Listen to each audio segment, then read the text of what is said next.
අපි හැමෝම දන්නවා පෘථුවියෙන් 70%ක්ම වැහිලා තියෙන්නේ නිල් පැහැති මහා සාගරයෙන් කියලා. හැබැයි ඔබ මොහොතකටවත් හිතලා තියෙනවාද මේ ගැඹුරු නිශ්ශබ්දතාවයේ ඇතුලේ මොන වගේ රහස් සැඟවිලා ඇතිද කියලා? විද්‍යාඥයන් පවසන විදිහට මනුෂ්‍ය වර්ගයා මේ වෙනකම් ගවේෂණය කරලා තියෙන්නේ මුළු සාගර පතුලෙන් 100%ක් වගේ ඉතාම කුඩා ප්‍රමාණයක් විතරයි. ඒ කියන්නේ ඉතිරි 95%ම අදටත් අපිට අභිරහසක්. ඇත්තටම කිව්වොත් අපිට හඳේ මතු පිට ගැන තියෙන දැනුමට වඩා අඩු දැනුමක් තමයි අපේ පෘථිවියේ තියෙන මේ මහා සාගර පතුල ගැන තියෙන්නේ. මේ අඳුරු දිය යට ලෝකයේ ඇතුලේ සතවර්ෂ ගණනාවකට කලින් කුණාටු වලට අහු වෙලා ගිලුණු නැව් ඒ නැව් ඇතුලේ තිබුණු මහා රජවරුන්ගේ රන් නිදි මුතුමැණික් සහ කිසිදා සොයාගත නොහැකි වූ පැරණි ශිෂ්ටාචාරයන්ගේ නටමුන් නිහඬව සැඟවිලා තියෙනවා. සමහර විට ඔබ මේ වීඩියෝ එක බලන මේ මොහොතේ සාගර පතුලේ කොහේ හරි තැනක ඩොලර් බිලියන ගණනක් වටිනා නිධානයක් වැලි වලින් වැහිලා ඇති. අද අපි මේ වීඩියෝ එකෙන් කතා කරන්නේ සාමාන්‍ය මිනිසුන්ට තබා ප්‍රබල රජයන්ට පවා තවමත් අත තියන්න බැරි වුණු ලෝකයේ මෙතෙක් හමු නොවුණු ඒ මහා පරිමාණයේ මුහුදු නිධානයන් සහ ඒවා වටා ගෙතුණු අද්භූත කතන්දර ගැනයි. ඔබ සූදානම්ද මේ ගැඹුරු මුහුදේ රහස් ගවේෂණය කරන්න? ලෝකයේ මෙතෙක් හමුවුණු වටිනාම ගිලුණු නිධානයේ විදියට සැලකෙන්නේ සැන් ජෝන් නෞකාවයි. 1708 ජූනි මාසයේදී ස්පාඤ්ඤයට අයත් මේ දැවැන්ත නැව බ්‍රිතාන්‍ය නාවික හමුදාවේ ප්‍රහාරයකට ලක් වෙනවා. කොලොම්බියාවට ආසන්න මුහුදේ ගිලී යනවා.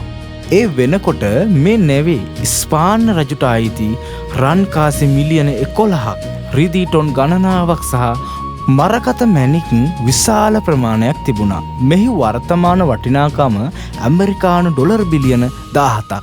ඒ කියන්නේ රුපියල් ට්‍රිලියන ගණනක අති විශාල වස්තුවක් 2015 දී රොබෝ තාක්ෂණය යොදාගෙන මේ නැව තිබෙන තැන සොයාගත්තත් ඒක ගොඩ ගන්නට අදටත් බෑ. මොකද මේ වස්තුව අයිති කාටද කියන එක ගැන කොලොම්බියාව, ස්පාඤ්ඤ සහ සුදේශික ගෝත්‍රිකයන් අතර ලොකු නීතිමය සටනක් යනවා.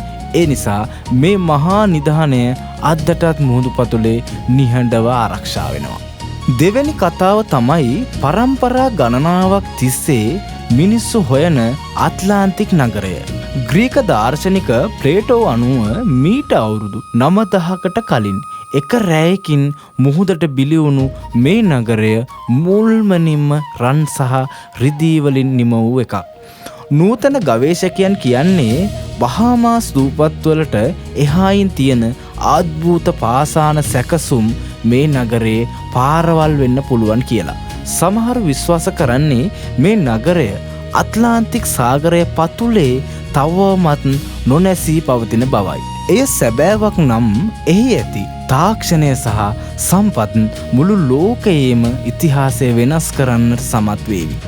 හැබැයි මේ රන් පුරවරය ඇත්තටම තිබුණාද නැත්නම් ඒක හොඳෙක් ප්‍රබන්ධයක්ද කියන එක අදටත් ලෝකයේ තියෙන ලොකුම අභිරහසක්. අපේ රටාවට මුහුදත් අතීතයේ සිටම මේ වගේ අද්භූත නිධානයන්ගෙන් පිරීලා තියෙනවා.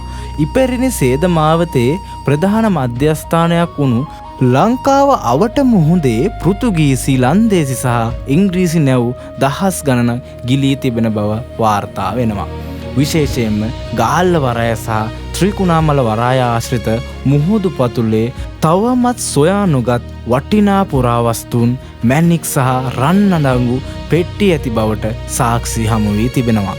1960 දශකයේදී මහා ලේඛක ආතර් සී ක්ලාක් මහතා පවා ලංකාවේ මහා රාවණා කොටුව අසලින් රිදී කාසි පිරුණු නැවක් හමු වුණා. ඒ වගේම සොයා නොගත් දේවල් තව කොච්චර මේ මහා මුහුදේ ඇද්ද? අපේ රටේ ඉතිහාසය සාගරය තුල තවමත් අඩක් ලියවී නැති කතාවක් වගේ සැඟවිලා තියෙනවා. ඉතින් ඔබ දැන් දන්නවා මුහුද කියන්නේ නිකම්ම ලුණු වතුර පිරුණු නිල් පාට තැනක් විතරක් නෙවෙයි. ඒක හරියටම මනුෂ්‍ය ඉතිහාසයේ සැඟවුණු තවමත් කියවා ඉවර කරපු නැති අතිවිශාල පුස්තකාලයක් වගේ. අපේ මුතුන් මිත්තන්ගේ රන් රිදී සම්පත් වගේම ඔවුන්ගේ කඳුළු දහඩිය සහ ජීවිත කතාන්දරත් මේ මහා සාගර පතුලේ සදහටම තැන්පත් වෙලා තියෙනවා. තාක්ෂණයේ දියුණු වෙද්දී රොබෝ යානා සහ අතිනවීන ස්කෑන් යන්ත්‍ර උදව්වෙන් කවදා හරි දවසක මේ හැම රහසක්ම ලෝකෙට හෙළිවේවි. හැබැයි ඒ වෙනකම් මේ මහා නිධානයන් සාගරයේ අඳුරු පතුලේ රකින්න එකම ආරක්ෂකයා තමයි ස්වභාව ධර්මය. දැන් මට දැනගන්න ඕනේ ඔබේ අදහස. ඔබ හිතන්නේ මොකද්ද? මේ තරම් වටිනාකමක් තියෙන නිධානයන් කවදා හරි මිනිසුන්ට සොයා ගන්නට ලැබෙයිද? නැතිනම් මේවා සදාකාලික රහස් විදිහටම මුහුදටම අයිති වෙලා තියෙවිද? ඒ වගේම ඔබ මේ වගේ මුහුදු ගවේෂණයකට යන්න අවස්ථාව ලැබුණොත් ඔබ මුලින්ම හොයන්න කැමති මොන වගේ නිධානයක්ද? මේ වගේම තවත් අద్භූත සහ දැනුම පිරුණු වීඩියෝ බලන්න කැමති නම් අපේ channel එක subscribe කරලා සීනුව ලකුණත් ඔබලා තියාගන්න. මේ වීඩියෝ එකට කැමති නම් like එකක් දාලා යාළුවන්ට බලන්න share කරන්න අමතක කරන්න එපා. අලුත් වීඩියෝ එකකින් ඉක්මනින්ම හමු වෙමු. එතෙක් ඔබට සුබ දවසක්.